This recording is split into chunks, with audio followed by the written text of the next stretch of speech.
everybody. Welcome to another episode of In My Opinion. My name is John. My name is Lester. And we are back once again for another week. We are back. Of In My Opinion. And Yes. for our people who are joining us for the first time on Clubhouse, welcome. We are actually trying something Welcome. new. We are who we are. My name is John, and joining me is Lester, and we are on IMO podcast. This is our podcast show that we do weekly. And Yes. right now we are experimenting on posting our content on Clubhouse, and that's where we will talk about different topics throughout the week, and then eventually we'll open up the floor, and then whoever is with us, feel free to come and discuss the topics with us today. Yes. So today, as y'all can see from the title in our room and the title on our video, for those of you that will eventually watch our video, we're talking about existential crises. Not really existential crisis by Right. itself, but so the whole reason why we decided to do this was one day we decided that, hey, we should answer some more philosophical mind-screwing questions. So today I went to do a quick Google search, and I googled what I googled was questions that induces existential dread. And these questions, while I don't think they exactly do that, I think it comes close. So they're all pretty thematic. They're all pretty existentially. Yeah. I don't know how else to explain. My English is obviously not good enough. But I think these are the questions that hopefully get you guys thinking. But before that, for the people who are new, welcome. Please subscribe to our YouTube channel. And also Our Instagram. Follow us on Instagram at imo.pod. Yep. And yep. And for those of us joining in Clubhouse for the first time, we will be opening up the floor later on. So throughout this initial part of the podcast, you'll be just listeners. Yes. But if you have anything to contribute, we can always do that in our podcast after party. Enough waffling. Let's get to it. Let's get to it. Okay, so John, the first question. So we have all kind of curated 3 questions, right? So let's go to the first question. Yeah. What does it mean to live a good life? Well, this is actually a really deep question. It is. We are going straight in. We have no training wheels, anything. Okay, I think that when you talk about a good life, right? Yeah. It's like you cannot just a good life does not exist in a vacuum. Okay, what does that mean? That means it must be a good life in comparison. Oh, so it's a comparison thing for you. No, because if you think about it, right? How do you tell something is good or bad, right? Oh. It's like how light cannot exhibit a shadow cannot exhibit a light, right? So it's like Yeah. something is good because you know what is considered bad. You know what I mean? And as a result of that, right, then you know what is considered a good life, ma. So there must be some kind of standard that you can compare to. As Okay. compared to, for example, if you're born in a utopia, right? Yeah. Then you only be you only know Everything's good. like average life, right? Yeah. Exactly. You wait. know where I'm going with this, right? Yeah, but okay, what in your opinion is a good life? Okay, in my opinion, what is a good life? Okay, so in a good life, right, I feel that it's one whereby your your personality's needs are met. And why I say personality is very important because I think everybody has very vastly different needs, right? And your personality will dictate the kind of things that you're interested in and the kind of life choices that you will do. And those are the things that will also in turn dictate what you find fulfilling. Okay. So it's very simple to say that it's a fulfilling life. Yes. But I think that it runs deeper than that. You have to find something that fulfills your personality more than just being fulfilling. You know what I mean? Because I feel that right now we live in a world where romanticism is very rife. Yes. Everything from pop culture to the kind of societies we lead is very romantic in that sense. And because romanticism is sort of the main philosophy that we subscribe to in a society, right? Yeah. It's very hard to define what truly is a fulfilling life. Okay. Yeah, so my best answer would be something that fits your personality. What I mean by that, if let's say you're a very free-spirited person, you do free-spirited thing. If you're a very meticulous person, you do things that fits to that part of your personality. Yes. So Yeah. so you think there's no one size fit all answer? I don't think there's a one-size-fits-all answer. I think, there's no such thing because the fact that we are all different people results in there not being a one-size-fits-all person. But before you answer, okay, I just want to address our Clubhouse viewers for it. So What's up? real quick, so Gabrielle, Alphonse, Joel, and Amanda, thank you so much for joining us on Thank Clubhouse. you guys so much. Yeah, so you can join in the discussion with us later on. We'll be doing this segment first without the audience involvement, and then later on we'll open the floor for everyone. But do invite your friends and get them to come in to join us. But anyway, Alistair, on to you. Wow. honestly speaking, when I drafted these questions out, or rather when I stole these questions off the internet, I didn't exactly have like an answer to any of them, Yeah. and I still kind of don't. I kind of wish that when under the lights, I would be a bit more inspirational. But my first thought was, weirdly enough, the serenity prayer. Oh yeah. So For those that don't know, what's the Serenity Prayer? yeah, so for the people who don't, I'm not Christian by the way, so the Yeah. fact that I know this is a bit weird, but so the serenity prayer is, God grant me the wait, oh my goodness, oh my goodness, wait, I forgot it. Just Google right now. Okay, wait, let me Google the serenity Yeah. prayer. Okay, so basically the premise of the serenity prayer is actually quite rooted in psychology. Yeah. So a lot of people. So the reason why it works, I'll explain later. So the serenity prayer is basically, God grant me the serenity to accept the things I cannot change, the courage to change the things I can, and the wisdom to know the difference. So there's something that even though I'm not Christian, I still try to live by, Yeah. because I think that's the way to get through, not say get through life, but like the way to lead like a good life, a fulfilling life, and life where you're happy. Yeah. So it's rooted in some sort of psychology, because like serenity to accept the things they cannot change is basically a fatalistic life, which basically means that you sometimes have to accept that there are things that you cannot change, and you have to accept and move on. The courage to change the things we can is living an active life. So being able to actively work on yourself, being able to actively change the things that you see that can be changed. So basically what they're trying to say is that not just because like, you know, we're all gonna die one day, then you sit on the couch and cry, and like sit on the couch and do nothing about it, because like you go like, oh, nothing matters anyway. So that's, I think, a very important part also in active life. And the wisdom to know the difference is basically like a reflective life. Yeah. So you sit down and you think about your life, think about your failures, think about your successes and how you can do better, and think about you and your role in this world. Yeah. So I think that's how I try to lead my life. And honestly speaking, like, I'm not gonna lie, when I heard this serenity prayer, weirdly enough, in a psychology textbook, it actually helped me a lot to like eventually help to handle the shit that went through in my life last year. Yeah. As John know, I went through a lot of shit last year.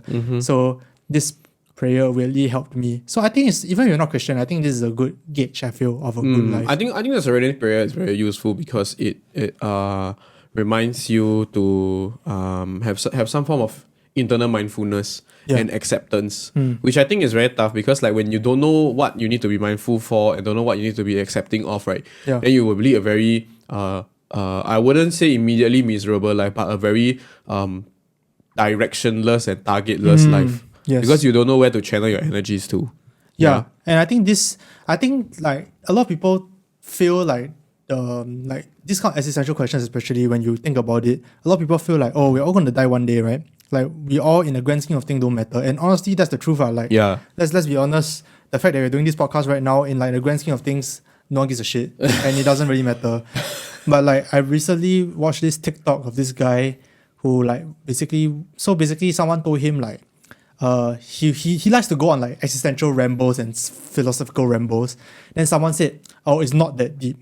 And then he said, of course it's not that deep, nothing is. Oh, I saw that guy. Yeah, it's such a great guy. I'm Yeah, going to link him in the description box. Yeah, he's such a fantastic guy. He talked about art and how people, the very typical pop culture is that they respect the hustle. They ask you whether your hobbies, whether you're good at it. Yeah, but actually, funnily enough, if we talk about this thing about how to live a good life, right? I actually once wrote a poem when I was in uni for a communications mod, and for me, it is my sort of like topic about how to live a good life. Yes. Yeah, so let me just read it out for all of you, for those of you that are watching. Those of you that don't know, I am quite the poet, okay? Okay, not really, like, I am nobody's poet, but like, It's not. let me just read y'all my work, which is called The Invisible Book. Okay? So hi, my name is John, and today I'll be presenting my speech. It took me the context is that it's a speech lah, huh? Okay. Hi, my name is John, and today I'll be presenting my speech. It took me some time to come up with a topic, just wondering what to say or to teach. So I looked up some videos some of y'all might know of the interesting thought I had just a week ago. Should I talk about mole rats? Oh wait, that's done. Or talk about TikTok and how to have fun? And I also recalled about what an old book had said about peacocking being 50% single and how to get laid. Oh wait, sorry, I meant how to get a date. Then there was some story about apples and how it changed the world, and how great people left school and ended up teaching the world. Then there was Chow and Poop. What the hell is Chow and Poop? Which is like Chow, our friend who really likes poop. And then there are thoughts of Chow and Poop. and something about songs and sick tones, and that's when I realized I was starting to zone as in like zone out, my soul flying away. So I shouted to myself, "Hey, don't waste another day." And that's when it hit me what I should say. I should talk about life and how I lived it my way. Now don't go thinking, oh, he's gonna go on some boring stuff about some chim philosophy. Well, maybe, but maybe not. So just bear with me. So about life as in living, and when we're dead, about looking backwards and looking ahead. To me, life is like a story written in an invisible book, with colors and chapters of things that we did and the hands we shook. There are two main ways you can write your story, full of emotion and heart depicting your glory, about how you travel far and wide to conquer the world, but came back humbler, matured, refined like a pearl. Or you could write about being home and being safe, about how you excelled in being in one place. Now don't get me wrong, I'm not trying to say about life being better if you follow my way. This is just my speech, not some lecture. Just me letting you know about my life of adventure. Some of you might know, most of y'all don't, that I like to climb mountains and go where most people won't. Traveling budget, surfing on couches, having almost no money in all of my pouches. Walking down highways without any shoes on, sticking my thumb out to see who would let me hop on. Eating exotic and learning my lesson when going to the toilet next morning was no longer pleasant. I guess what I'm saying at the end of the day, when I look into my life's book, I don't want to read in dismay. When I could have written a story or colored my pages, did I instead worry about, say, my safety or my wages? Did I stay in the harbour when I was built as a boat? Did I hide from the storm or did I put on my raincoat? To be out there, to feel the wind in my hair, to know I've done things most people wouldn't dare. I like my story because it's mine, and I like how I remembered not to waste my time. And that's why I do it. Write a chapter, color a page, so I can read to my children when I reach my old age. Read from my head a story about me, something to hopefully make my children see that life is a story in an invisible book. Fill up its pages from the path that you took. Be it writer, an accountant, a couch potato or doctor, a speaker, an engineer, or even just a pauper. Life is not poor until you declare it bankrupt, until you stop trying and end your story abrupt. Yes. So how to live life and to live it well? Color your pages and have a good story to tell. And that's me. That's my speech. There's some Dr. Seuss-ash level shit. I feel like that should be in a children's book that people read, like, and when their parents read to their children when they're going to sleep. I don't know, man. I wish I took up poetry more, but like, yeah, that was something that I had off the top of my head. For the people who can't catch the rhymes and the absolute bars he just dropped, basically, what he meant was just like, you have to live your life to the fullest and like, basically, I guess, color your pages and try to live life according to how you want to and not worry about other extra things like wages and stuff like that. Exactly. So like I think that's what it means to be like fulfilling for me. But I don't like for example, like I mentioned inside, I don't claim to have the perfect formula for what is a good life as well. And for those of you that are watching and those of you that are listening in, right? If you are interested, I'll leave the link to my little speech that I did in uni in the description. So if you all wanna read that again, you all can always do so. But that's my take on life, because like I personally am very adventurous and free spirited, and that's why the line that particularly resonated with me, right, was about how did I hide from the storm? Did I stay in the harbour when I was built as a boat? Yes. And did I hide from the storm or did I put on my raincoat? Which I think is like something that tells me to sort of step out of my comfort zone and go towards things that typically people shy away from for no particular reason except either fear or discomfort. Yes. Yeah. I think that's a very nice way of defining life, and it also goes back into the whole like leading the active life that I was talking about in the serenity prayer. Yeah. Like being able to lead an active life and like really go out and do things and like lead the way you want to live instead of just like, I guess, well, for lack of a better word, wallowing in your lack of existential meaning. Yeah. Then I think that'll be good lah. And like going back to the TikTok guy, he said, of course nothing is that deep, but the whole point of us is that we choose what is deep to us, and we choose what to mean more to us lah. Yeah, exactly. And I think you have to choose what means more to you. Exactly. And I think that's maybe the my reason, my definition of a fulfilling life, which is you know what means more to you. Exactly. And like I feel that like this concept of an invisible book applies to everyone. It's just that everyone's Yeah. book is slightly different. Yes, I Right? agree. Everyone's book is has a different title. It's probably not like mountain climbing like you put, or it's probably Yeah. not some other activity, but it's like more unique to yours. But the general concept is still the same. Exactly. You live life to the fullest. You live life exactly how you want to, and you didn't let anything stop you. Exactly. And like most of the time, I don't know if you gleaned it from the poem, but like a lot of things that stop you Yeah. are actually not things. They are like your head. Yeah, they're just things that you block yourself from doing and stop yourself from fulfilling, either because society or yourself decided that it was not worthy at that point of time. Yeah. And that's why you shouldn't let those things stop you. Yeah. I agree. All right. I think we should move on to the next question. But before we move on, thank you so much for people on Clubhouse for joining us. Peps, Gabrielle, What's Joelle, Amanda, and Desiree. Thank you so much for joining us on Clubhouse. For the new people who are here, we are Alistair and John, and this is our IMO in my opinion podcast. You can find us on YouTube, you can find us on Spotify, and now you can find us on Clubhouse as well. And today we are discussing questions that bring up existential dread in you. Existential? Did I just not? Existential. Did I cannot English for a moment? You sounded extremely Singaporean for a while. Existential. Okay, never mind. Let's move on to our second question. Yes, let's move on to the second question. The second question is, what's our biggest mistake as humans? Ooh. So John chose this question. I gave him a list of 10 or something. Yeah. He chose this question because I think he's particularly interested in it. And I assume you have an answer. I have a What's very it? quick answer. What's your answer? So I think the biggest mistake that what's the question again? What's our Humans. biggest mistake as humans, right? Yeah. I think our biggest mistake as humans is very simple, right? Yeah. Recognizing that we are different and deciding not to do anything about it.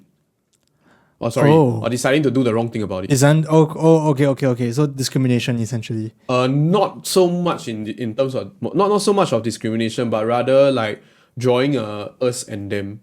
Yeah. So Okay. recognizing our differences and then like sort of like expanding on that instead, you know? Which I think is the worst artifact that has arisen from humanity. Yes. Because I agree. I mean, we all recognize from a long time ago that we are all different people, right? But the problem is, the mistake that we are trying to make here is that we focus too much on our differences. We are focusing too much on what makes us unique than what brings us together.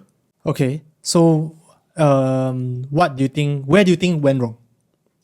I think it started because of like there's this societal / economical push for people to be on top, people to be better, people to be like sort of like ahead. Okay. That is not to say that like pushing for excellence is something that we shouldn't strive for. No, we should all strive for excellence, but we shouldn't strive for excellence in spite of our fellow human. Yes, I agree. And this is something that like has been put competitively in us unknowingly by society, and we are all perpetrators of this. There's no one to blame. It's just how human nature is. Yes. It's just that we are not going against our nature enough for it to be nurturing for the whole of humanity. Let me give you an example. So if let's say we were back in animal times where we are more or less ruled by instinct or whatever, right? Yes. In a community, as a social animal, when you hunted or like when you gathered, right, you may have been able to out-hunt your family member or like your teammate, right? That's for sure. Yeah. But the spoils come back for the entire community. So Okay. instead of competing against, that's just talking about one community. We talk about the whole human Yeah, race, yeah, yeah. But instead of like using your abilities to get ahead of your community, you use your abilities to benefit your community. Okay. You follow where I'm going with this, right? Basically, we are just competing against each other for no reason. Is that what I you're feel saying? that right now, as a result of competing against each other, we have created a lot more other competitive avenues and a lot of other competitive mindsets. Okay. To the point whereby some things are very ingrained in us, and that's why things like racism and discrimination exist.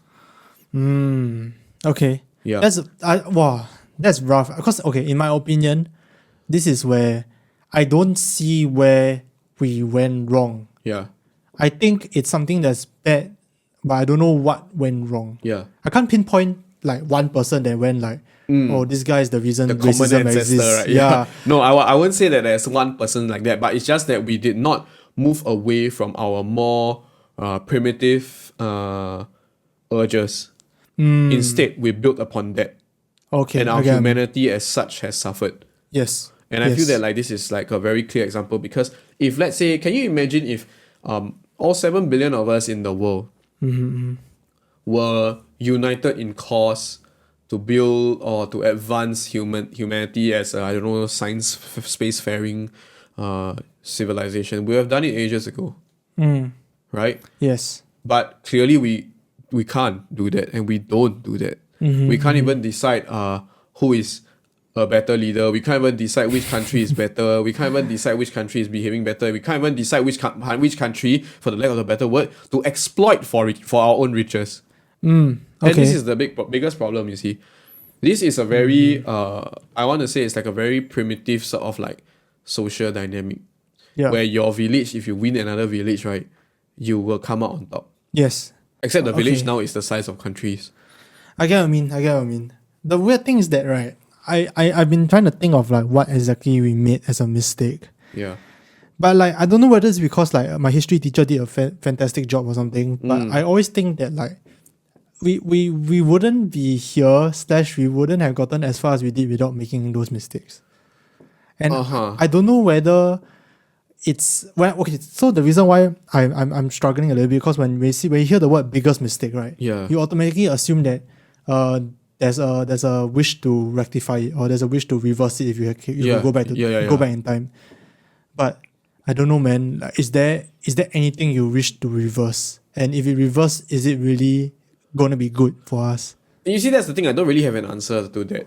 Yeah. And I do have to admit that like the competitive edge between humans have also sort of like spurred on certain advances. Yes. Like for example, the space race. Yeah. Right. But I feel that like if you talk about things that have happened in the history of mankind, right? It having this focus on difference, or this focus on us and them, this polarizing view, right, instead of a unifying view, has served to slow us down more than it has pushed us forward. The only time it has pushed us forward, like effectively and for the lack of a better word, a lotly, right? Yes. Is when we are both competing for the next better thing. But what happens when we're not? Right? What happens when we're just in our base state, with no real prize to compete for? Right? What we're doing instead is still holding on to those mentalities whereby if we are better off if you aren't. Yes. Right? Yeah. And this concept has not changed, even though like economics say that, like, for example, specialization and trade didn't used to be a thing. Yeah. Right? Yes. And like war and conquest is a concept that is who not invented that war? old. No, that is not that old, because back in the day when trading routes and all that kind of thing were not efficient, right? Yeah. The only thing that people knew of to do would be, if I eat your country up, I get your resources. Yes, I agree. And this mindset, right, even though we don't do conventional warfare with guns and whatever and conquest anymore, has not changed. That's true. It's still the same spirit, I guess. Yeah, it's still the like, oh, we better than you, we big country, we take over you, we whatever. And like, that's where I feel is the biggest problem with humanity, because if we channel so much energy into trying not to be the little one, or trying not to be the one that gets exploited, or as big countries try not to be the one that is not on top, or does not have the most say, or does not have the biggest stake, or does not have the biggest, best, whatever, right? We are wasting our resources on a lot of things. Do you think that it's a mistake, or is it something that's just unfortunately our nature as humans? I think it's a bit of both. Okay. Because I feel that as humans, as creatures with free will, right, we would have definitely glimpsed how humanity can possibly be. I mean, look at all the science fiction books we have, right? Many of them have written that in year 2000 we have been some science spacefaring civilization. Yes. Right? Yeah. It's 20 years past that now. Yeah, we are nowhere close to that, dude. And like, it's not outside the realm of human imagination to become that better thing, but clearly that is not our focus, right? Our focus is very it's myopic. to be better than others. And it's very myopic in that okay. sense. It's very like, I want to be better than others. No. We have no concept of like, if I do this self-sacrificial thing, or if I do this with my community to make it better, 10 years down the road when I'm not here anymore, my children can build upon the experience that I've built. No, that's not the case of humanity. So you just think wanna like be- short-sightedness is one of our mistakes? It's incredibly short-sighted. If not, we don't have global warming already. It's true. It's like the whole environmental reasons because the whole environmental problem is because you're short-sighted. Yeah. Because we saw that aircon and cars and shit. Exactly. Can And you then, imagine like- if, let's say, suddenly, tomorrow, in a very science fiction way, humanity becomes a hive mind, right? Instantly, we switch off all aircons and switch off all cars for a year. Yes. Dude. And then, Maybe- like, every day we just plant a tree. Okay. Fair enough. Okay. I can see why you think it's a mistake now. Because in my head, it was more of a shit. It's more of like a unfortunate human condition thing. Yeah. Okay, so my mistake, I'll briefly touch on it. I thought of it while you were talking, as I think the mistake was like more of, I think it's a problem that we have a formal education system. Oh, okay. I think it would have been a little bit better if it wasn't formal. In what sense?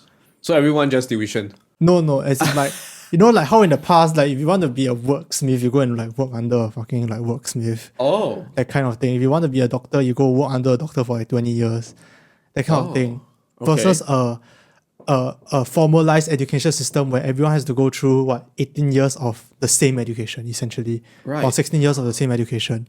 And then from then on, then good luck. Have fun. Then I don't know. And the worst part is that I think the education system comes up with a lot more daiji. Like the fact that there are a lot of people who slip through the cracks, a lot of geniuses that Yeah, slip through the absolutely. cracks. Yeah, it doesn't properly identify the good people, doesn't properly identify even like the, I guess, not so brilliant people.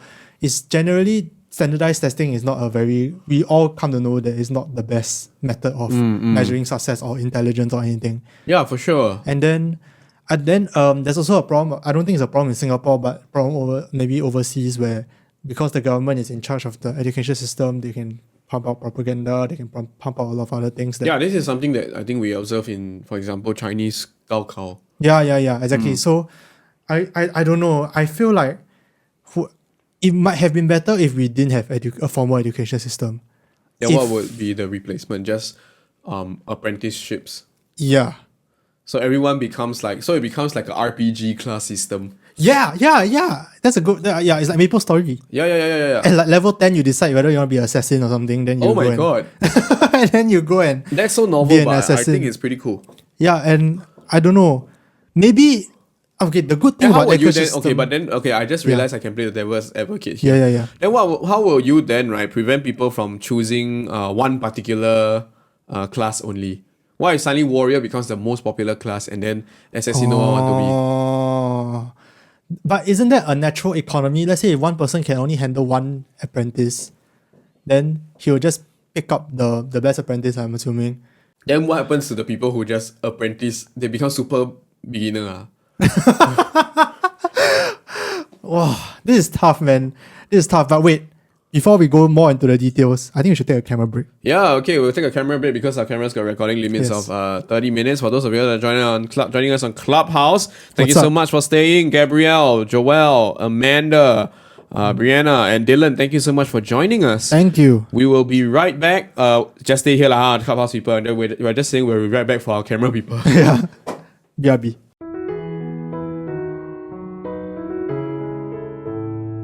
All right, ladies and gentlemen, and we are back. For those We of be you, back. that are on Clubhouse, that must have been a very strange experience for you. But don't worry, you can come and watch the earlier half of our podcast on YouTube and at Overthink SG on YouTube. You can find us on Yes. Spotify, Apple Music. Yes, no. Apple Podcast. Apple Podcast. Apple Podcast, yes. Yeah, you can find us on those other platforms, and if not, you can always chime in on Clubhouse. For those of you that are on Clubhouse, you can always invite your friends to join us. We have an IMO after party where we finish our episode, and then after that, we'll open the topics that we've discussed today to the floor. For those of you that are joining us, like Dylan, we are discussing existential questions today. First question that we addressed would be what does it mean to live a good life? And the second question that we're on right now, which is what do you think our biggest mistakes as humans was? Yeah, and I mentioned the having a formalized education system. And honestly speaking, I didn't think much about this. I just thought about it off the top of my head. Yeah. I don't know. I feel like maybe the apprenticeship system might be Yeah. able to inculcate a system or a culture where there is no quote unquote good job, where everyone is able to just go ahead and be an apprentice and be able to accept that there's no hierarchy, I guess, to Yeah. a job. Because now there's like a very clear hierarchy, right? Doctors are the best, lawyers are probably the second, and then everyone else can just go eat shit. So there's this hierarchy, very clear hierarchy. Yeah. I don't know whether a non-formalized education system will be able to do that. But the good thing with a formalized education system is obviously that you get to inculcate certain moral values within your citizens. Yeah, you get to inculcate like a sense of community within your citizens, etc., etc. So I'm not trying to say there's no good things about having a formalized education system, but I think I'm just wondering whether it would have been better without it. If we never knew what a secondary school meant or never knew what a JC meant, I wonder if it would have been better. Actually, what do you think, John? Wow. I cannot say for sure.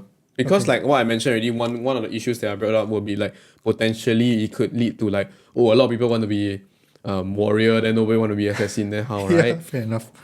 And like the other thing is that like I think a formalized education is very important in the sense that like it's the easiest way we can empirically decide who is excellent and who isn't. It's the easiest, but probably not the most accurate, essentially. Yeah, but the thing about it is that like because we live in a world that is so fluid, but we want something empirical. Fair enough. You know what I mean? Yeah. And that's why we have to like sort of like we sort of have to deal with that lah. And by virtue of it being like we require an empirical stance to decide who deserves the slot in certain classes. Yeah, that's where it gets a little bit tricky. Yes, I agree. So I don't know if a formalized education will take away more than it gives. I have no idea, man. I'm talking on my Yeah. ass right here, but like the reason what semi-inspired me to say that was also because like tattoo Yeah, tattoo artists artists. have to go through an apprenticeship for like Yeah. many years before they can become a Yeah, proper. speaking of which, my cousin is a tattoo artist, and Is he? like he's currently an apprentice. You can check him out on Instagram. He's at tired but woke. Tired about work. That's us. That's kind of us. But yeah, I don't think there's a tattoo artist school, right? I have no idea. No, there isn't. Yeah, so I don't know. It just kind of inspire me and you go like, hey, that might be actually a good way. And the people who take you in, it's not like there's a specific apprentice that like will be better or anything. It's just kind of like a whatever apprentice suits you Yeah. better based on your style, etc. Yeah, that's true. I don't know. Let me know what you guys think actually in the comments. I'm quite interested. Yeah, this is quite tough. And for the people that are joining us at Clubhouse, thank you so much, Muchi, for joining us. Hi. For those of you at Clubhouse, once again, I'd like to reiterate that later on there'll be an IMO after party where you all can comment and discuss with us what today's topic is. And basically, we're talking about existential questions. Question 1 was, what does it mean to live a good life? And question 2 is, what's our biggest mistake as humans? Okay, let's move on to question 3. We should. The last question. Is humanity headed in the right or wrong direction? I don't know. Woof. Okay, if you are a long-time listener of IMO, you might know that we always cover the shitty and crappy things in life, and we always say we are feeling very sad and down. Yeah. So I think a lot of people will assume our answer is that humanity is headed in the wrong direction. But what do you about think? you? I want you to answer. Let me this one answer this first. Yeah. I think we are headed in the right direction. Okay, elaborate. I think we are in a shitty place by trending up. You get it? Okay. Like, I'm not saying we're good. We're Yeah. doing pretty terrible, to be honest. But we are at like a D or like maybe a E, but we are going up to like a D C. plus. D plus. Like, we are trending up towards the right direction, and I think going to the right places. It's just that now is the growing pain, and unfortunately, we live in this society. We live in the era of the growing pain. We have to figure out a lot of things like how to deal with technology, how to deal with the fact that the world is super interconnected, and we have to actually talk about differences in a healthy way versus ignore them. Because last time, no planes, right? You don't like this particular tribe, you can just don't go to the tribe, you know. But nowadays can't do that because it's freaking everywhere. It's on the internet as well. So I think now it's just we are now in the era where it's kind of in flux. I don't know whether that's the right word, but like a bit more in the transition phase. So there'll be growing pains, but we are growing. You get what I Yeah. mean? So I think we are at a solid D going to a D plus. So I think we are moving forward. Yeah. What's your opinion? I think personally, I also feel that humanity is headed in the right direction, and like what you mentioned, we are very immature. We are very immature existence.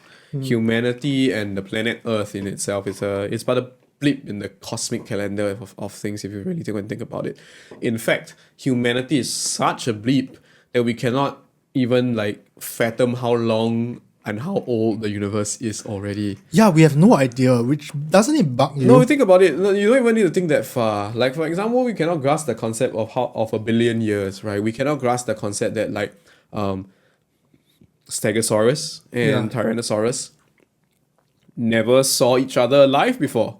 Huh? They never? Yes, one is from the Jurassic, one is from the Triassic, which is a few billion years apart. Correct me if I'm wrong, lah. But basically, that is how far away time is as a concept, and we cannot even understand that.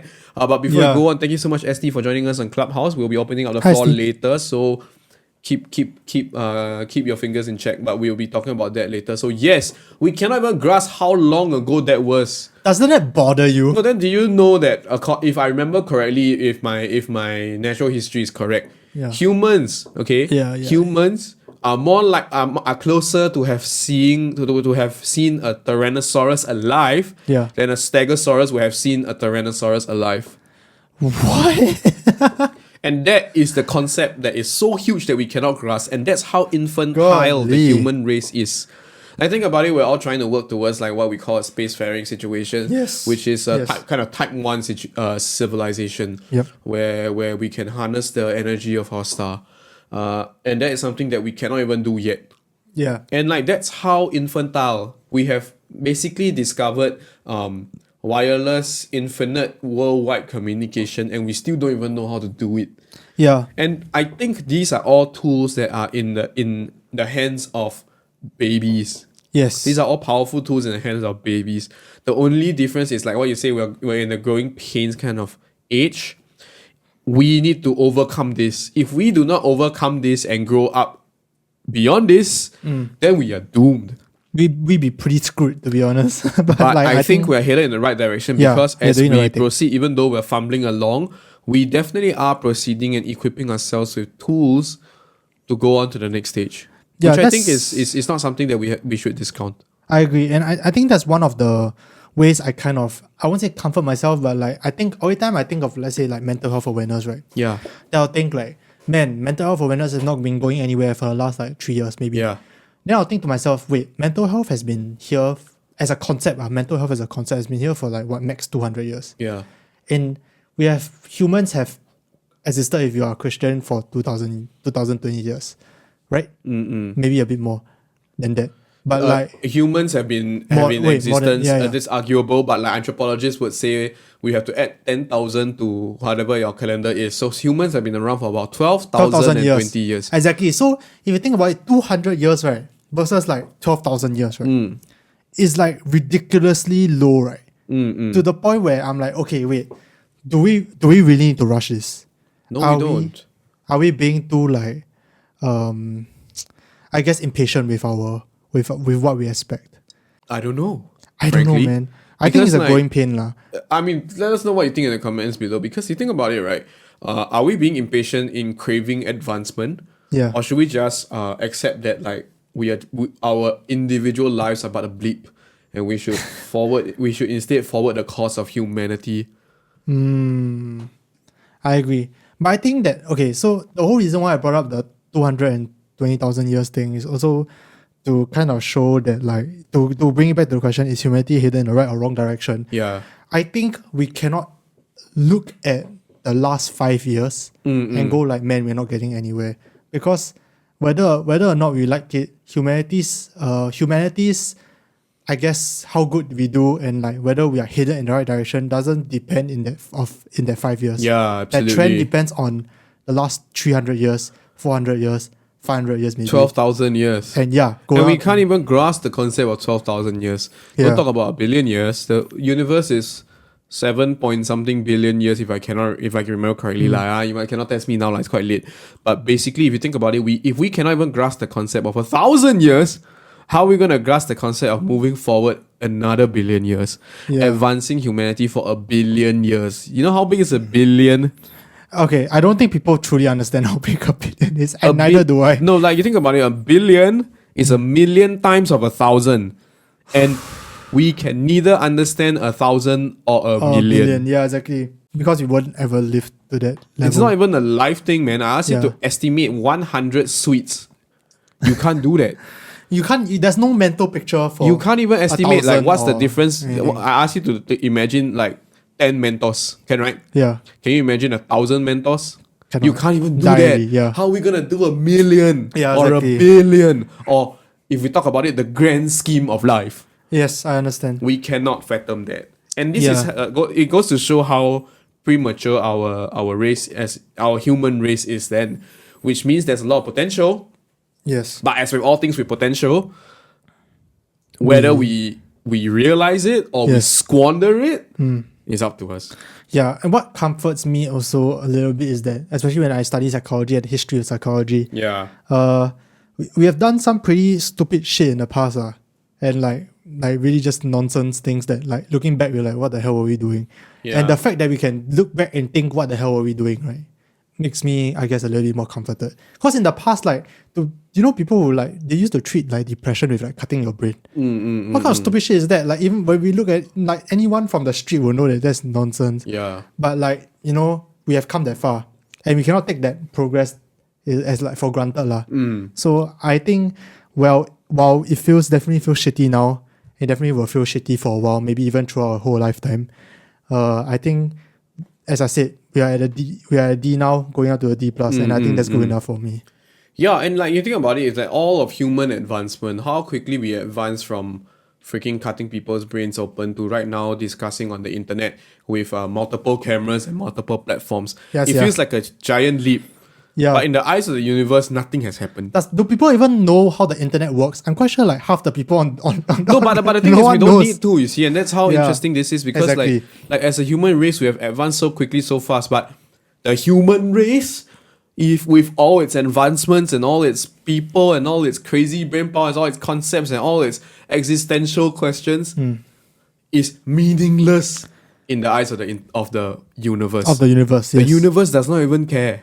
They truly don't. And like when we think about it that way, that the universe does not care about who we are, care about what we do, then maybe that's when we realize that shit, we're just kids. Yes. We're just cosmic babies. Yes. And as a result of us being cosmic babies, we ought to cosmic grow up. I think that ties in very well with the second question, which was what was our biggest mistake as humans. Yeah. I guess being, not say a mistake, but like maybe our nature is that we are unable to grasp the long term. Yeah. Which is what we talk about, like short-sightedness and everything. Yeah. So maybe one day if we like eventually as we evolve, then like eventually like because like Darwinism and like evolution and stuff, we have like a part of our brain that be able to comprehend long-term stuff or comprehend scale a bit better, then maybe you'll be able to get over this. Maybe, but that would take a long time. And once Long again, ass we time. are at the mercy of the forces of the universe, which is both frightening and also very promising. Because if you think Yes. about it, there's so much potential that humanity can hold. What if 10 generations down the road, whoever we breed are people who are able to have these kind of visionary thoughts that 100 years ago people cannot have? They'll right? definitely be one. Like they'll No, it's hard definitely be to the say, next one. because like if you talk about Darwinism and evolution and all this kind of theory, right? Yeah. Who gets to reproduce are the attractive people and not necessarily these attractive traits in the grand scheme of the universe. So eventually there has to be a paradigm shift where the attractive traits are different. Yes. So which I think is changing a little bit. having being a civilization that is so young that we haven't even moved away from that kind of thinking yet. Yeah. Is a sign to show how infantile we are as a civilization. Yeah. Right? We need to have these kind of transcendental people that eventually pass on their transcendental thinking. I agree. But of course, this is all lofty concepts, and there is, what can we do about it as an individual? Nothing. Nothing. There's really Sit nothing you can back do about it. and enjoy the show. Yeah. Because humanity is headed in a direction, and it's generally good. Yes. But it's headed in a direction that you cannot necessarily control, because Yeah. we as a species, as a planet, as Yeah. a galaxy, Yeah. mean nothing in the eyes of the universe. Nothing. Absolutely nothing, guys. Yeah. We have no idea whether they are aliens. We have no idea whether there are other civilizations that are doing way better than us. And I don't know, man. Like, in the grand scheme of things, a lot of things don't matter. And I guess this is not to say like, oh, okay, now go and sit on a couch and do nothing for the rest of life because it doesn't Oh, matter. yeah, do something about your life. Definitely do something about your life, which goes back to our first question about Yeah. what it means to have a good life. Yeah. But what we are trying to say is that maybe when you're feeling shitty about the human condition, think back to, I guess, cut ourselves some slack. Yeah, I think that's a think back good to the way. entirety of human history, man. Yeah. It's not much, It's not but much. it's also quite a bit. And if we start to think about it and visualize and realize that we are all just stardust, Yes. that it's probably some exploded star, long ancient. Every atom in your body is probably from some exploded star from ancient history that you don't even know exists. Yeah. Then maybe that humbling thought will help you understand the scale of our Put things into existence. perspective, I Yeah. guess. So I don't know. To me, it motivates me in a weird way. It makes me think that, like, okay, even if I fail, even if everything goes to shit one day, in the grand scheme of things, you'll be fine. We're just stardust. We're just stardust. Everything will be fine eventually, lah. For the Yeah, human man. race. So I don't know. It depends on how you view it, and I would like to view it as a good thing. I like to view it that we are all going towards the right direction, and we are all Yeah. just trying to do our little part, that little push towards the right direction. Same. And- And I think like yeah. it's worth noting that just your mere existence is already a step in the forward direction for Exactly. humanity. Yeah. And I think that's a nice thought. Yes. And with that, we have come to the end of the existential question. Should we do YouTube comments? Sure, why not? Let's do YouTube comments. So for those of you that are joining us on Clubhouse, thank you so much for sticking around. Mushi, Dylan, Amanda, Joel, and Brianna. Hi. So we will be opening up the topic to the floor soon, but for now, let's address some of our last week YouTube comments, and then we'll wave Yeah. our YouTube crowd goodbye, and then we'll come back to you guys. So Okay. last week we talked about the Thirst Instagram saga, Yes. which I had a very long conversation with Kezia about it. Mm. And it was actually a very interesting conversation. And the comment section was also filled with a lot of people with a lot of different comments and ideas.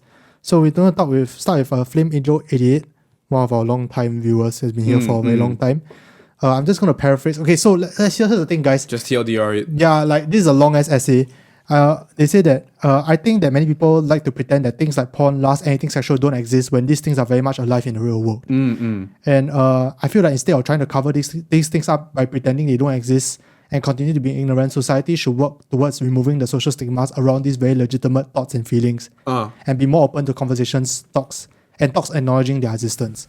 So I agree. I agree too, because like if you think about it, right, actually a lot of times where someone encounters a sexual deviant act or sexual deviant crime, a lot of times it comes from something repressed and with no outlet. Yes. And like I think some of these outlets can potentially be a professional or therapeutic one. Yes, I agree. And with that kind of relief on that kind of pressure, right, they will be able to better understand themselves and hopefully better prevent these kind of deviant acts.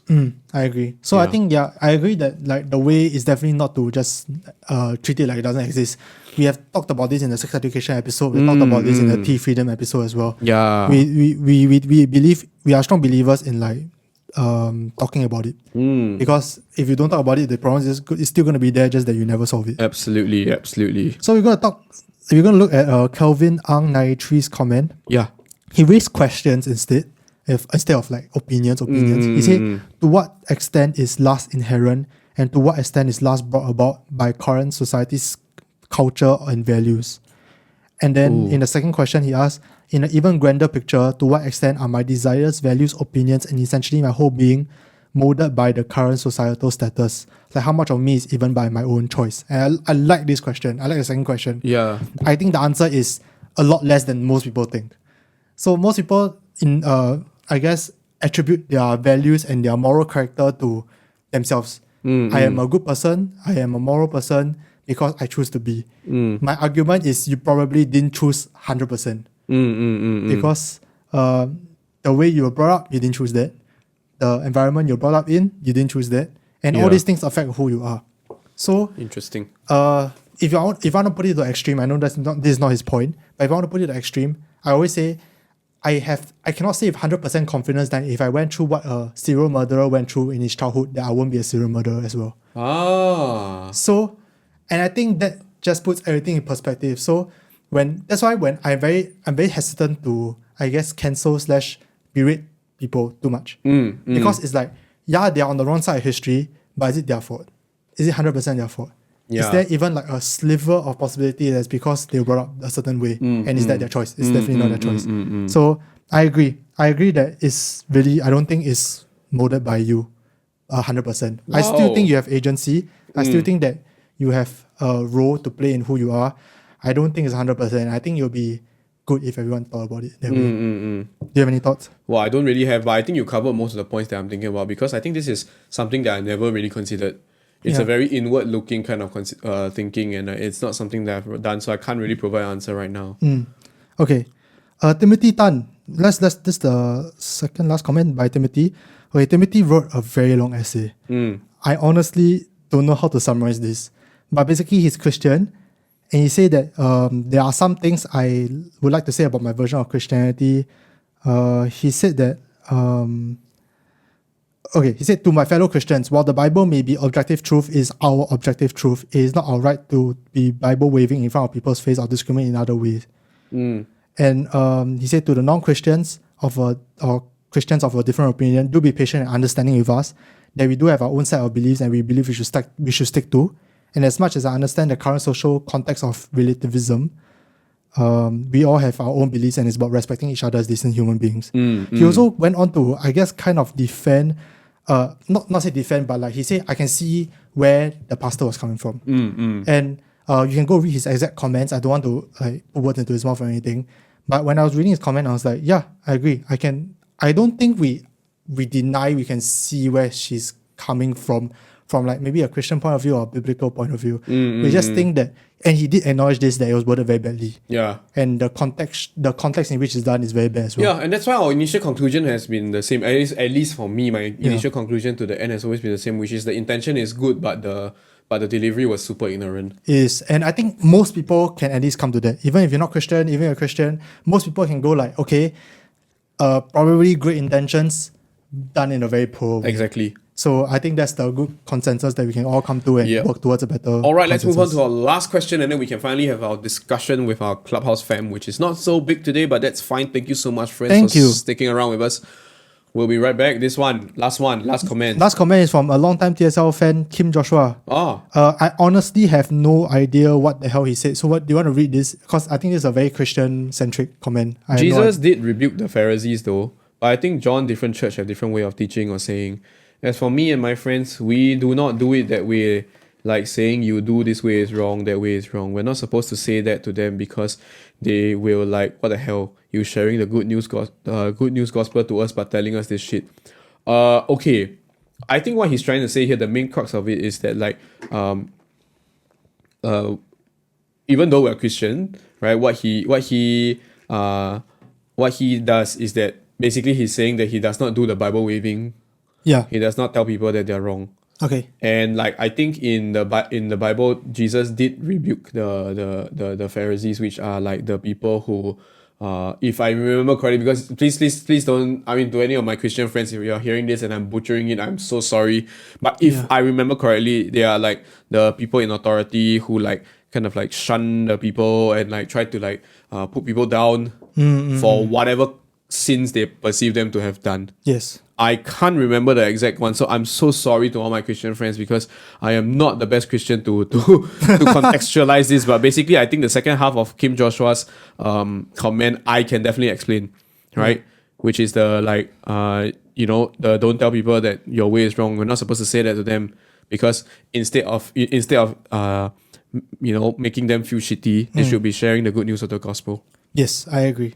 Okay, so I want to do one last point. What's the previous comment? What's his name? Timothy Tan. Yeah. So Timothy, he's a very sweet guy. He apologized his entire essay for expressing his opinions. Like, I'm so sorry if I offend anyone. I'm so sorry. First of all, you don't need to be sorry. I appreciate the sentiment. I appreciate that you're being tactful and sensitive. You don't have to be sorry. As long as you're respectful, you're exactly. fine. So to all our commenters on YouTube, right, thank you so much for always being a non-toxic community. And this is something that I always highly encourage everyone to do on our YouTube channel. Yes. This is an intellectual space, have an intellectual discussion. There's no room for toxicity here. If you're toxic, then go and fish nugget yourself, okay? But if not, okay, we always come in these kind of conversations, any conversation for that matter, with our minds ready to be changed. Yes. So if you're able to change our minds and have a proper discussion with us, sometimes that may be even more important and more valuable than the topic of the discussion itself. I agree. The conversations, that's why I always say the comment section is the second show. And I think it's the more valuable show, to be honest. Absolutely. But yes, with that, thank you guys so much for joining our thank episode. you YouTube fan and thank you YouTube, Spotify, Apple Podcast fam who are joining with us. Those of you on Clubhouse, we are coming to you. Remember once again, for those of you that are watching on our video, to like us on Instagram, follow us on Instagram, subscribe to us on YouTube, follow our individual Instagrams, and yeah man, leave your comments below and we'll see you guys next week. We'll see you guys next week. Goodbye. Bye. Bye. Camera cut.